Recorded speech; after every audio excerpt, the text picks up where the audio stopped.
What is up, you guys, and welcome to episode 12 of Hanging with Jesus. In this video, I will be telling you guys my hydrocephalus story, which is a medical condition that I've had since birth. Yeah, it's another sad story, but it's also a miracle. So,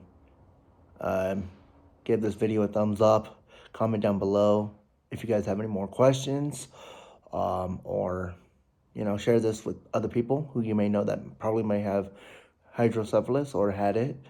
What I mean by had is will be explained literally in this video. So yeah, before we actually do that, I think it's a good idea to hit the intro.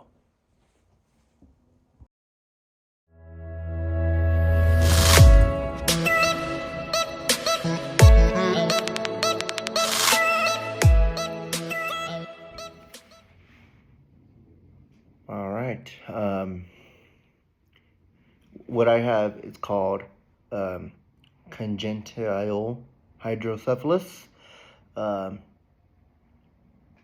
had it since birth. The doctors noticed it 3 months into my mother's pregnancy. And they actually had told her that if I were to live or to survive the whole 9 months, that I won't have a brain. Thank God I do. That's why I thank God every day for life, because of this whole thing. And the doctors did also tell my mom about giving her options, like abortion. My mom decided not to, and she just decided whenever, or just to have me, and however long God wants me in this earth. There it is. Thank God I will be hopefully soon. Next month, actually, on the 14th of September, I will be turning 22.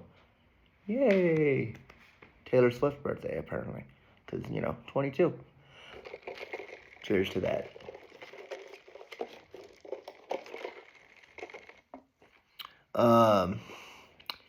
So I do have a couple things right here, which is like questions.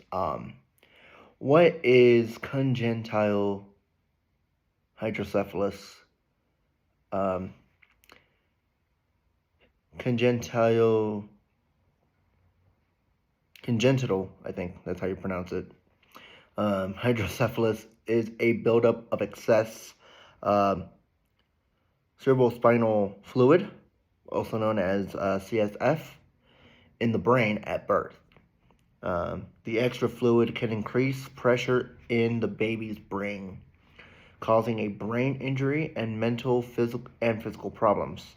This condition is rare. Fighting the condition early and treating it can help limit long-term problems. But long-term term effects may depend on what caused the fluid buildup, how bad it gets, and how the baby responds to treatment. What causes it? This condition is caused by imbalance between how much fluid the brain makes and how well the body is able to process it.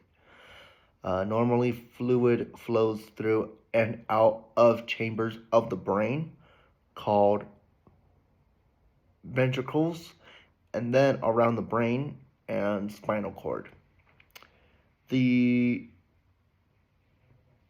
fluid is then absorbed by the thin tissue around the brain and spinal cord. But with hydrocephalus, the fluid can't move where it needs to, or is not absorbed as it should be. And in rare cases, the brain makes too much fluid. Congenital hydrocephalus may happen because of bleeding in the fetus before birth, certain infections in the birth parent, such as toxoplasmosis or Syphilis. Conditions present at birth, like spina bifida, bifida. Sorry if I'm not pronouncing these big words right. My bad. And a genetic condition. What are the symptoms? The clearest symptom of hydrocephalus is a head that is larger than normal.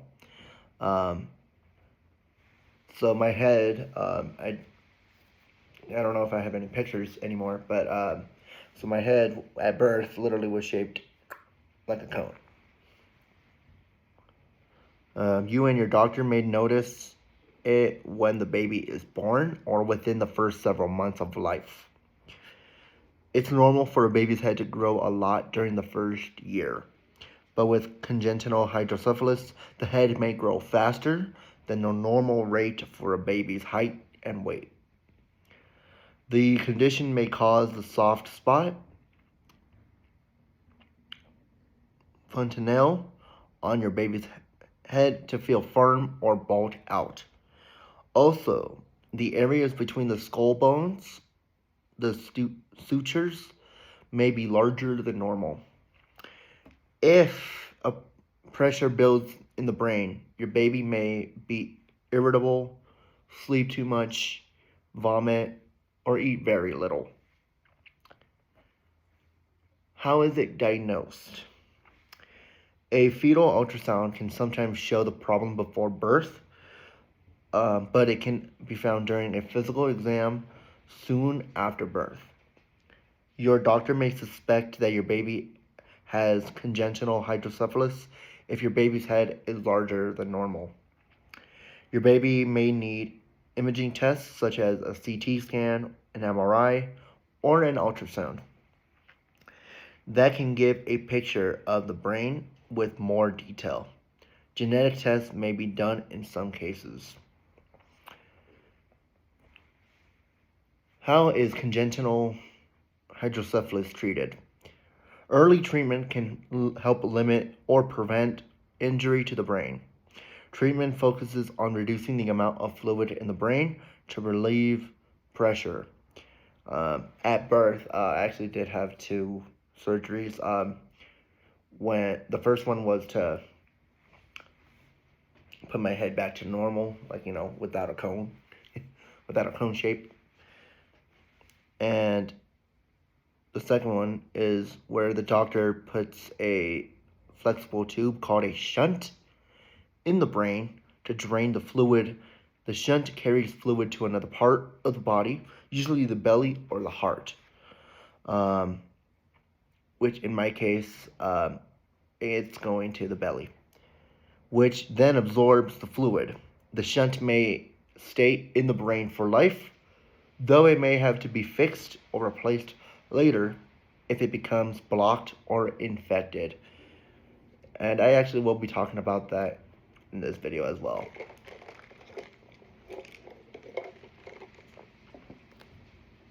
A surgery called endoscopic third ventriculostomy, or also known as the ETV, may be used. In ETV, a small hole is made in the deep part of the brain so that the fluid in the brain can flow freely.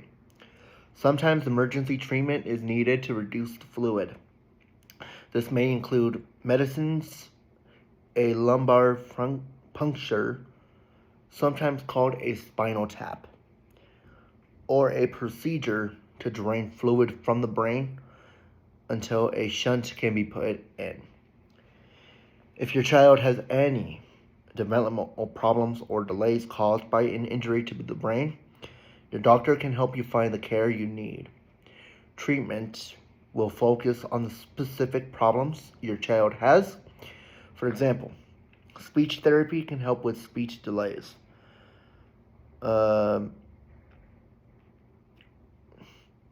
Physiotherapy can help with motor skill problems. What happens when your child has this condition? No matter what kind of treatment your child has had, you and your child's doctors will need to watch your child closely to make sure that the fluid in the brain continues to drain. Pressure can build up in the brain again. Shunts can become blocked or infected. These problems need to be treated right away. Symptoms such as irritable, irritable,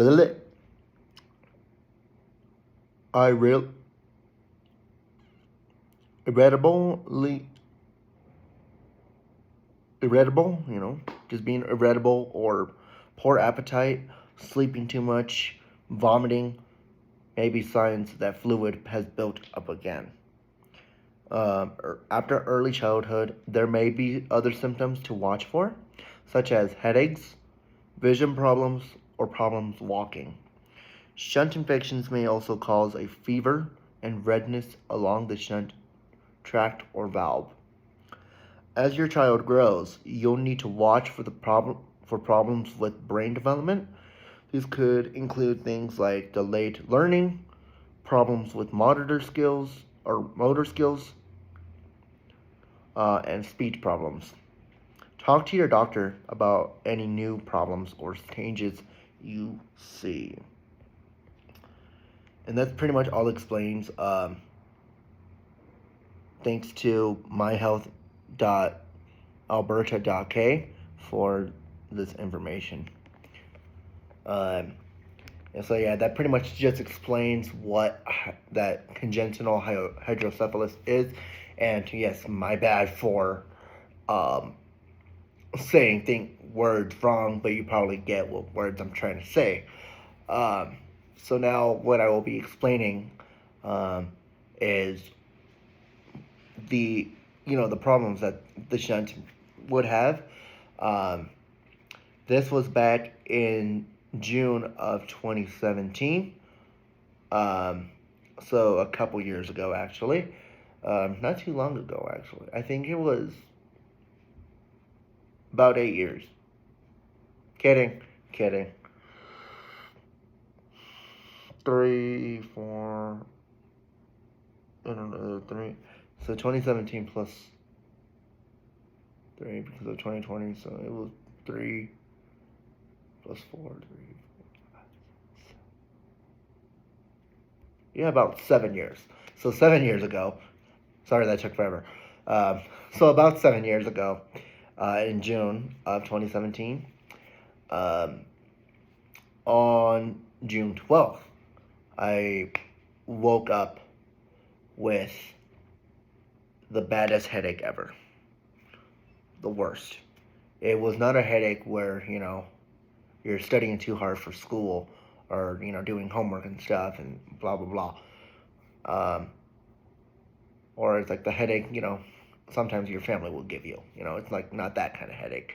It was like the headache where like 1,000, or probably like, I want to say like 10 million pins, like poking inside your head, just like poking inside there. So like if you would imagine that, it was hurtful. My mom took me to my primary doctor at that time. I have a new one now. My primary doctor did like some testing to make sure, they did the nose test, where they take that Q-tip and put it in your nose. Nothing came back. So we were like, oh, and they were like, if it does get worse, to just go to the emergency room.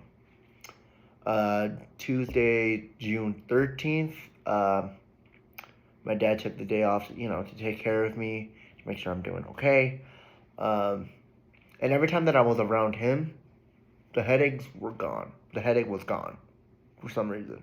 I don't understand, but I don't know. But I went to a prayer group that night. And even though that my dad was in there, with me at the church, the headaches were still there. The headache came back and it was still going on. It was probably getting worse throughout the day, Every time that my dad wasn't around, it would come back. Every time that he was there, it would go away. And like I said, for the prayer group that we were both at, even though he was there, I still had the headache, and I was also feeling pain in my stomach. It was kind of hard to play the guitar, but I played guitar that night. I was in church choir for that night, and it was just hard, you know. And the next day came, which was the 14th of June, and my mom went to work. I stayed home, and it was just bad. I called my mom, and she told me, okay, get ready, because, you know, we're going to go to the emergency room. Or actually, she asked me how I'm doing. She told me that she was coming home.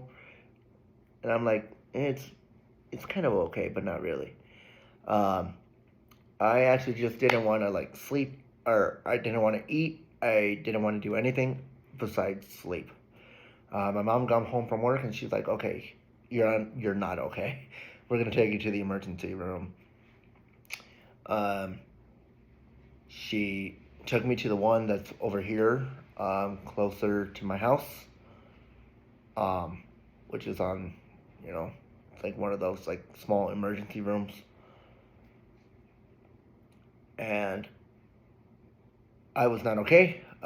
They did some CT scans, and it did show there on that scan that one side of I have, because like I said, I have two sides of my shunt, which is like one that goes here, and then one that goes, you know, from my head to my belly. And yeah, and so they noticed that the one side broke, and because it was old, the reason why it broke because it was old, and yeah. So I had to wait for an ambulance to come take me to the actual hospital. And I'm actually gonna say so. The one over here by, what is that, like South Meadows or something? Yeah, the South Meadows Hospital over here. And then I had to wait for an ambulance to take me to the one on Mills Street. Excuse me.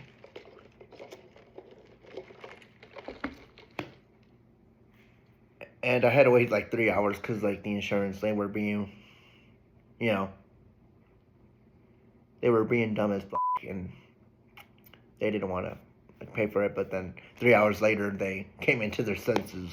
They're like, okay, we'll pay for it, I guess. So 3 hours later, you know, I went to the hospital. I got admitted. I had my operation on that Thursday, the 15th. My operation was at 5:30 in the afternoon. I was not able to eat all day because obviously they were operating on my head, and they were also operating on around the stomach area. So I couldn't eat all day, which was crazy. I had a couple visitors before operation. I had a bunch of visitors after. My dad, he actually brought me food from his work. I was very happy I was able to eat after my operation. I was, you know,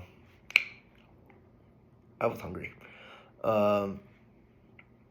The next day after my operation, I was able to go home. My hair actually was a little different back then. My hair was just pretty much like this, but like on the back and also on the sides. So I had to cut my hair for the operation. I was bald for a little bit. For those that went to middle school with me, and middle school, you guys remember how it was. I had to lose all my hair. Sad, I know. And I actually had a couple visitors. Shout out to my friend who actually gave me like a little picture. It was like a picture of a whale, and it said "Get whale soon." It was very cute. And then I think that Saturday, I can't remember. That Saturday, we'll just say that. Well, that Saturday. Excuse me. I want to say like the 16th. Here, let me look it up on the iPad here real quick. So I get the dates correctly and I'm not doing random dates.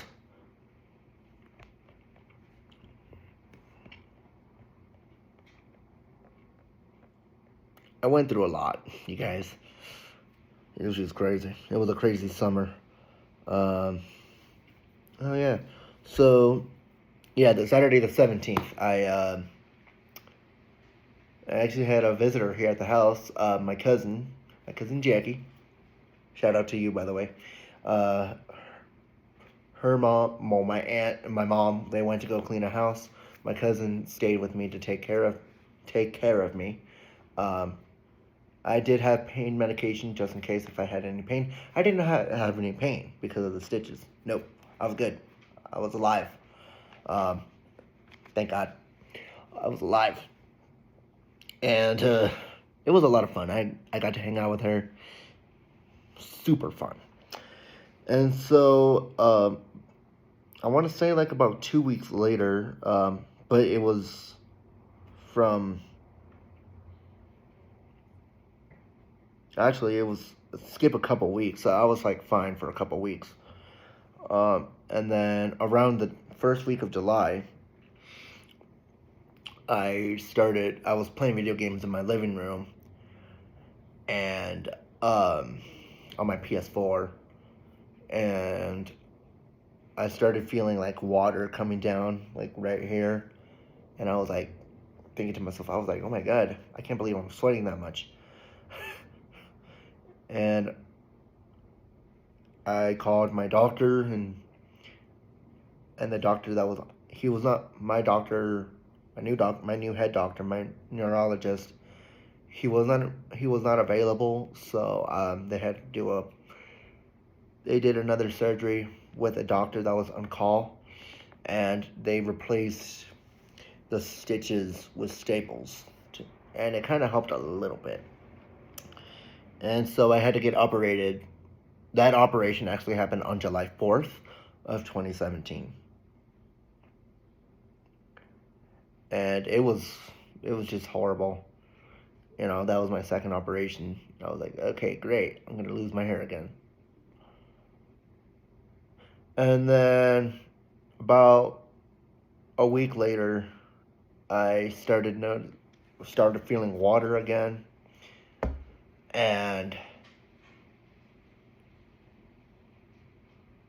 Or actually,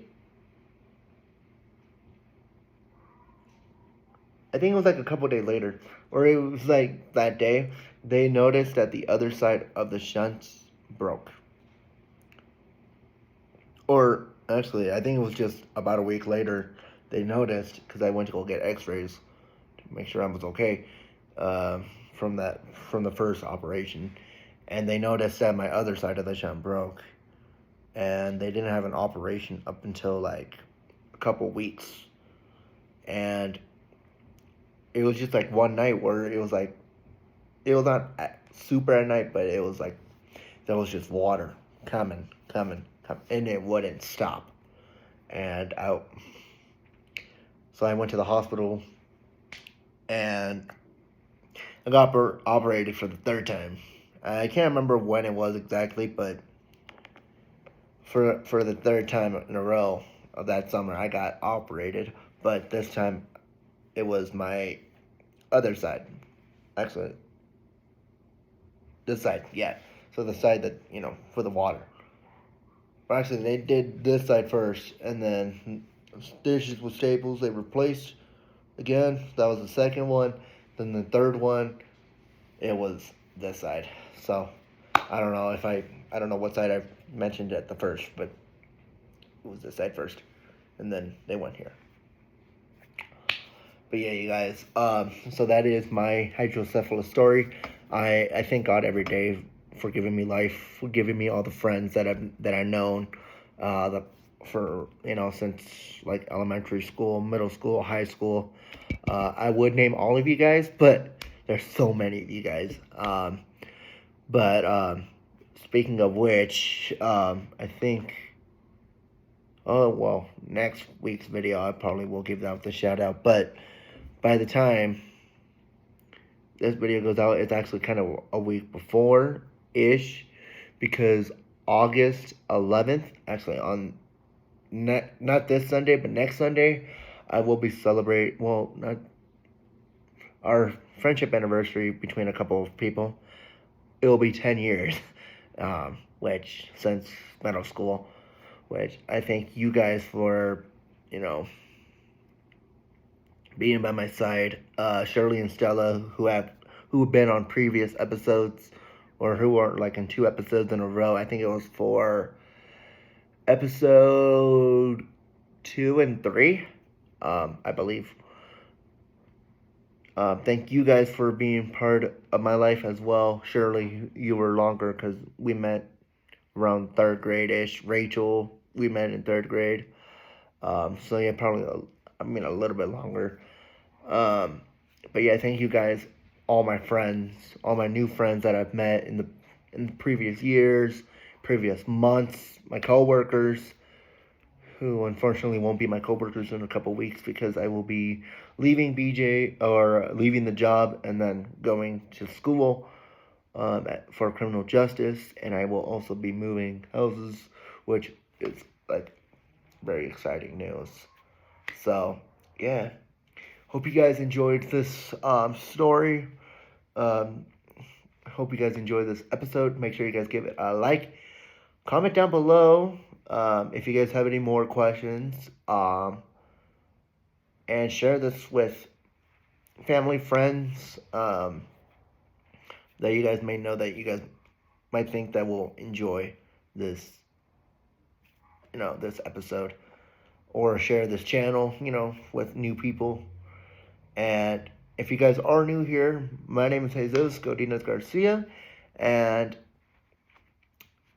I am the host for this beautiful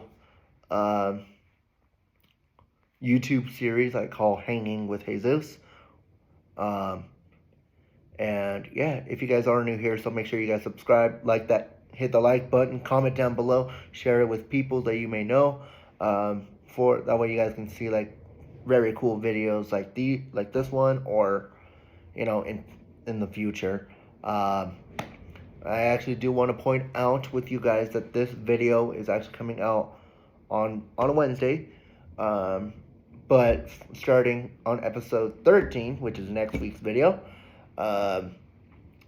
it will be coming out on a Friday from now on. So every single video that comes out after the episode 13, so episode 14 on, those videos will be coming out on a Friday. I decided to do that because it's kind of better for my scheduling. But yeah, thank you guys so much. I love you guys. I appreciate you guys. And live long and prosper. I forgot how to do that thing. But shout out to Stella. I forgot how to do the thing, but I think I'm doing it right. But I don't know.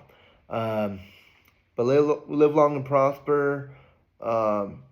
If you guys are going to school soon, comment down below what grade you guys are going into, or if you guys are going to college, let me know what degree you guys are studying. What you're gonna be majoring in. I'll be going into criminal justice. Sweet. So I'll probably be like a desk cop kind of thing, whatever. But yeah, thank you guys so much. I love you guys. I'll see you guys in next week's video. Peace.